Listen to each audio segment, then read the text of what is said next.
In this lesson, we're going to take a look at configuring virtual storage area networks, or VSANs. These are very similar to VLANs in the Ethernet world. It's a way of consolidating multiple storage networks together. Today we're going to take a look at this topology. This is a MDS 9216 that's actually connected to a Nexus 5548. But in this case, we're going to concentrate on the MDS 9216 and investigate how we're going to configure VSANs on that device. So in order to configure VSANs, the first thing we have to do is change to the configuration terminal mode, which allows us to make changes to the device. We're then going to go into the vSAN database configuration mode. We're going to create a vSAN and then add a new port to that vSAN. And then we're going to exit out, which when you exit out, it actually saves your changes. And then finally, we're going to show the changes that we've made to the device. So let's go ahead and get started. Okay, I've already connected to my device, and I'm connecting over an IP connection to my Management 0 interface, so I'm using my out-of-band connection. The first thing I'm going to do is go into my configure terminal prompt, and this is where I can start making changes to my device. So in order to change, add, or remove a vSAN, I need to go into my vSAN database. Now this is where I can go to add or remove vSANs to my configuration. If I want to add a vSAN, I say, for instance, vSAN 100. I can then also give it a name, and I could say this is my CCNA underscore fabric A. Now I've gone ahead and created that vSAN and I've given it a name, but my changes aren't saved yet. So the next thing I want to do is I want to go ahead and add a port to this vSAN. So I would say vSAN 100 interface fiber channel 1/1. This will take the interface that is currently in vSAN 1 by default, which is the default vSAN for every port. It will take that interface out of vSAN 1 and it will put it in vSAN 100, making the default vSAN on that port vSAN 100. So I've made a number of changes.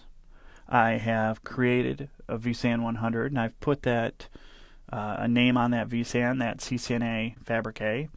I can now create a second vSAN if I wanted, say vSAN 200, and give it a name of CCNA, and this could be my fabric B, for instance.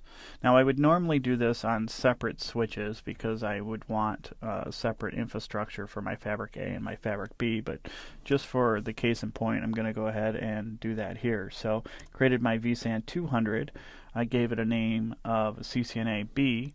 I'm going to now say vSAN 200 and put my interface of fiber channel 1/2 in that vSAN and change the default from vSAN 1 to vSAN 200.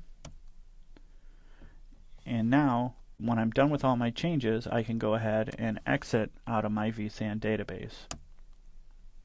So I've now exited out of my vSAN database. If I want to see which ports are members of which vSAN, I would go ahead and do a show vSAN membership. And now I can see that I have the majority of my ports are still in vSAN 1 and have no configuration applied to them. I can see that I have my fiber channel 1/1 in vSAN 100 and my fiber channel 1/2 in vSAN 200. So I'm all set with those interfaces. There's also another way to see information about the vSAN where I can actually say show vSAN 100. And when I show that vSAN, I can see that vSAN 100, the name is CCNA A, and it is active. And if I do show vSAN 200, I can see that the name for vSAN 200 is CCNA B, and it is also active. I can also see my vSAN configuration in my show running config, and I can see in my show running config that in my vSAN database I have a vSAN labeled vSAN 100 named CCNA-A and vSAN 200 labeled CCNA-B. And if I keep scrolling down, I will also see that in vSAN 100 and 200 I have interfaces fiber channel 1/1 and fiber channel 1/2 respectively. Please note that the configurations that we've been doing apply only to the 9216. So if I have another switch in the environment that I would like to have be part of vSAN 100 and 200, I have to go to that individual switch and configure those vSANs. I also need to add those specific ports on that local switch into those vSANs.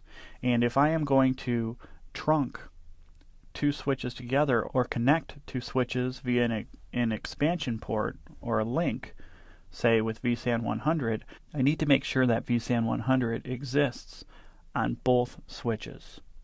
So I'll have to repeat this process possibly several times. Also remember, it's important to save your configs. Please join me for the next lesson, verifying vSANs.